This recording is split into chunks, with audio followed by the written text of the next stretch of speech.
जो आहे तो आता करण्यासाठी पोलीस कोठडी या ठिकाणी मागण्यात आली।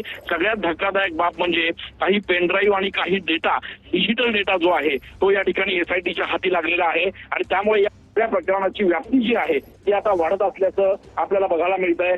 हरणाची शिकार केल्याचा देखील संशय आहे। त्याने अनेकांना कस्तुरी देखील दिलेली आहे।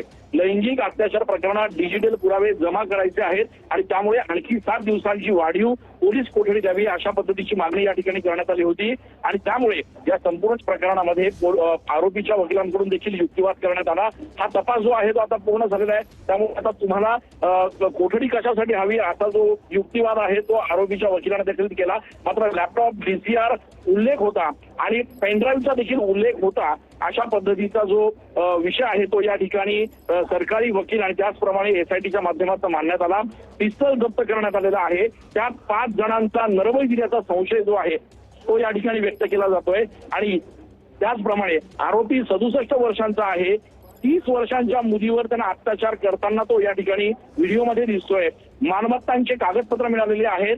अनेकांना त्यांनी फसवलेलं आहे। अनेक तक्रारदार जे आहेत ते या ठिकाणी पुढे येत आहेत आणि घर झडतीमध्ये एक राजमुद्रा देखील मिळून आलेली आहे। सगळ्यात महत्वाचं म्हणजे जी कस्तुरी या ठिकाणी वापरली जात होती, हरणांची शिकार करून ती वापरली जात होती का असा देखील एक संशय जो आहे तो या निमित्तानं उपस्थित होतोय आणि त्याच्यामुळे संपूर्ण प्रकरणामध्ये आता 5 दिवसांच्या पुढच्या पोलीस कोठडीमध्ये एसआयटी नेमका कसा तपास करणार हे बघणं महत्वाचं आहे। मात्र निखिला सगळ्यात धक्कादायक जी बाब या ठिकाणी एसआयटीच्या वतीनं मांडण्यात आलेली आहे ती म्हणजे एक जिवंत पिस्तूल जी आहे ती या ठिकाणी सापडलेली आहे आणि 5 जणांचा भोंदू बाबा अशोक खरातनं या ठिकाणी नरबळी दिल्याचा जो दावा आहे तो या ठिकाणी तपासात समोर आलेला आहे। त्याच्यामुळे या संपूर्ण प्रकरणामध्ये आता एक वेगळा कंगोरा जो आहे तो देखील समोर येतो आहे। भोंदू बाबा अशोक खरात हा ज्या पद्धतीनं महिलांचं लैंगिक शोषण करायचा त्याच्यावर असे देखील आरोप होते की त्यांनी अनेक लोकांचा बळी दिलेला आहे। मात्र आज एसआयटीच्या पथकानं या ठिकाणी कोर्टात ज्यावेळेला हे सांगितलंय की 5 जणांचा नरबळी त्यांनी दिलाय त्याच्यानंतर या संपूर्ण प्रकरणाची व्याप्ती जी आहे ती आणखी वाढलेली आहे। याचं गांभीर्य जे आहे ते आणखी वाढलेलं आहे आणि त्याच्यामुळे आता वन विभागाचा जो गुन्हा आहे तो देखील या ठिकाणी दाखल होऊ शकतो। हरणाची शिकार करून या ठिकाणी हरणाची कस्तुरी जी आहे ती लाखो रुपयांना भाविकांना हा भोंदू बाबा विकत होता आणि त्याच्यामुळे या हरणांची शिकार नेमकी कुठे केली जात होती, ती कस्तुरी तो नेमका कुठून आणत होता आणि यासोबतच जे वाघाचे कातडे तो भाविकांना या ठिकाणी जी कृती आहे किंवा जी काही विधी आहे ती करताना दाखवत होता किंवा त्याच्यावर जी विधी करत होता ते वाघाचे कातडे देखील त्यांनी कुठून आणलेले आहेत। असे संपूर्ण तपासाचे कंगोरे जे आहेत, असे संपूर्ण तपासाचे जे मुद्दे आहेत ते या ठिकाणी एसआयटीनं या ठिकाणी कोर्टासमोर मांडलेले आहेत आणि त्याच्यामुळे भोंदू बाबा अशोक खरात याच्या पोलीस कोठडीमध्ये आणखी 5 दिवसांची वाढ जी आहे ती या ठिकाणी करण्यात आलेली आहे। निखिला, नक्कीच चंदन, या सगळ्यामध्ये सगळ्यात महत्त्वाचा मुद्दा आहे तो म्हणजे नरबळीचा आणि यामध्ये सरकारी वकिलांनी म्हटले की 5 जणांचा नरबळी दिल्याचे पुरावे सापडलेले आहेत। तर गावकऱ्यांनी देखील एका व्यक्तीचा बळी घेतल्याचा आरोप खरातवर याच्यावर केलेला होता। त्यानंतर हे 5 जण कुठले आहेत, काय आहेत याच्या संदर्भातला काही पोलिसांनी तपास केलेला आहे का, काय या संदर्भात माहिती मिळते?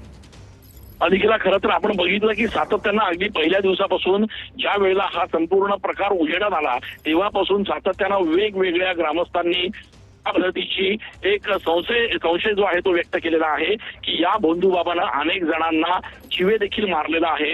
अनेक लोकांची जमिनीचे व्यवहार जे आहेत ते त्यांना फसवलेले आहेत। अनेक जणांची फसवणूक त्यांनी केलेली आहे आणि एवढंच नाही तर फसवणूक करत असताना काही जणांचे बळी देखील त्यांनी घेतलेले आहेत। त्याच्यामुळे आज ज्या वेळेला एसआयटीच्या पथकानं कोर्टासमोर हे सांगितलं की 5 नरबळी दिलेले आहेत, त्याचा अर्थ असा होतो की 5 नरबळीचे अगदी भक्कम पुरावे जे आहेत ते एसआयटीच्या हाती लागलेले आहेत आणि त्याच्यामुळे भोंदू बाबा अशोक खरातचे पाय जे आहेत ते आणखी खोलात जाणार हे आता जवळपास स्पष्ट झालेलं आहे। सगळ्यात महत्वाचं निखिला, यामध्ये जे मी सातत्यानं सांगतोय की हा भोंदू बाबा जो आहे त्याची एक मोडस ऑपरेंडी होती। तो या ठिकाणी हरणांची शिकार करून त्याची कस्तुरी जी आहे ती या ठिकाणी भाविकांना विकत होता आणि साधं थोडकं नाही तर लाखो रुपयांना ही कस्तुरी जी आहे ती तो विकत होता।